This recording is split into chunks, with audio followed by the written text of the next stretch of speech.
Halo, selamat siang Pak Damai. Nama saya Alendra Medi dari kelas 10 IPS 2. Dan hari ini saya ingin mempresentasikan tentang computational thinking atau berpikir secara komputasional.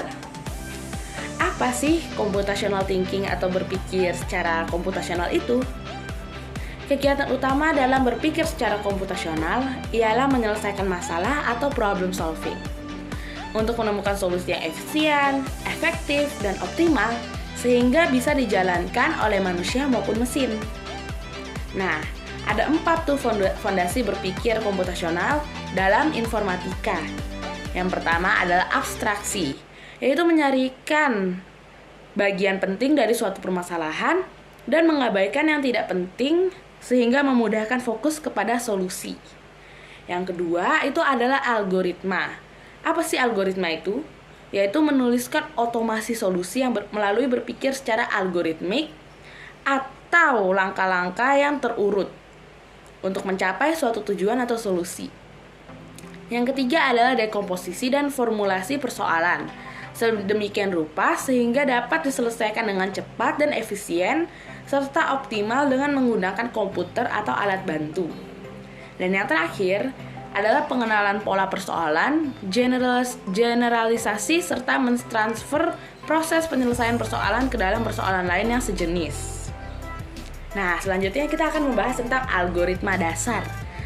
Algoritma dasar itu dibagi menjadi 2, yaitu pencarian atau searching dan pengurutan. Nah, yang pertama kita akan bahas tentang searching atau pencarian dulu ya. Apa sih itu mencari?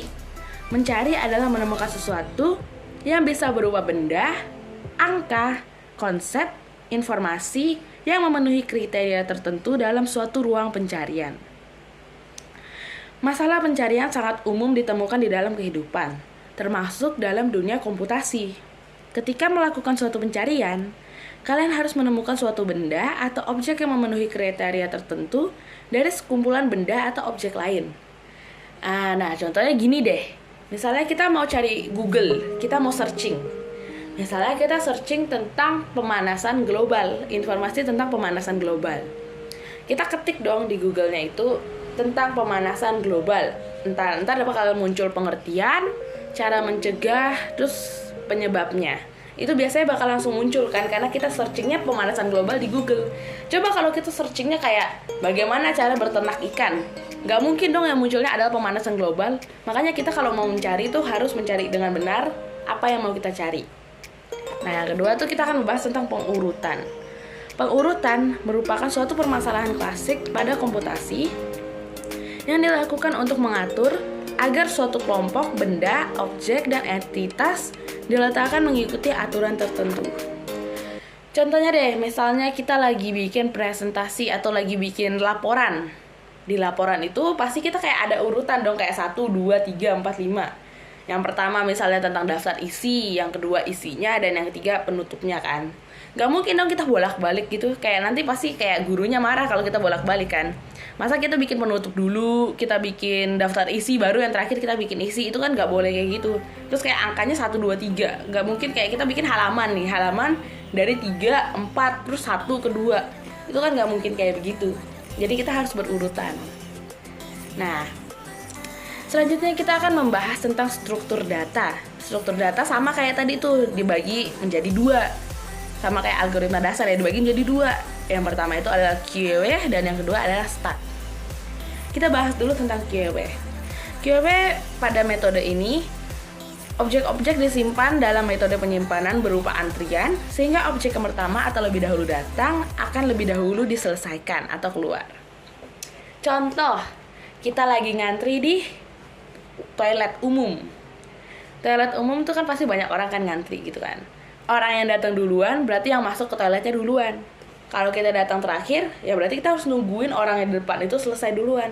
Ya itulah QW. Terus ada lagi contoh lain, misalnya kita lagi di Indomaret. Di Indomaret kita tuh belanja. Kalau kita belanja pasti kita kayak ngantri di kasir gitu, kita mau bayar kan. Nah, orang yang dahulu, yang pertama kali maju di depan kasir, berarti itu yang bakal ngebayar duluan, yang bakal keluar dari kasir duluan. Ya itulah QW. Jadi sesuai antrian, yang pertama kali datang berarti yang lebih dahulu keluar. Nah, selanjutnya kita akan bahas tentang stack. Pada metode stack ini, objek-objek disimpan dalam metode penyimpanan berupa tumpukan. Dengan demikian, objek yang pertama atau lebih dahulu disimpan justru akan menjadi yang terakhir keluar. Contohnya deh, misalnya kita lagi ngerjain ulangan tertulis di kertas. Kita kumpul duluan tuh di meja guru.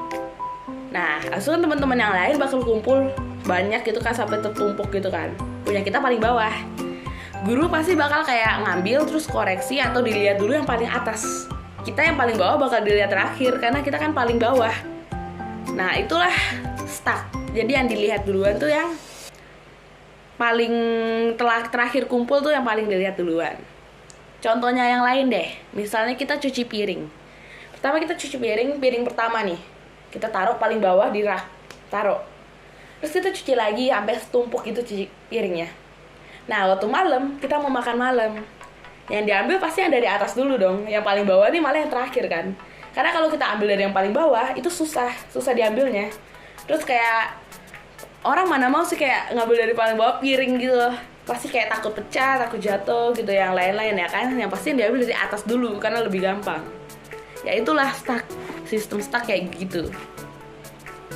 Ya, sekian presentasi dari saya, semoga dapat dipahami. Dan mohon maaf jika ada salah dalam penjelasan ataupun salah kata. Terima kasih.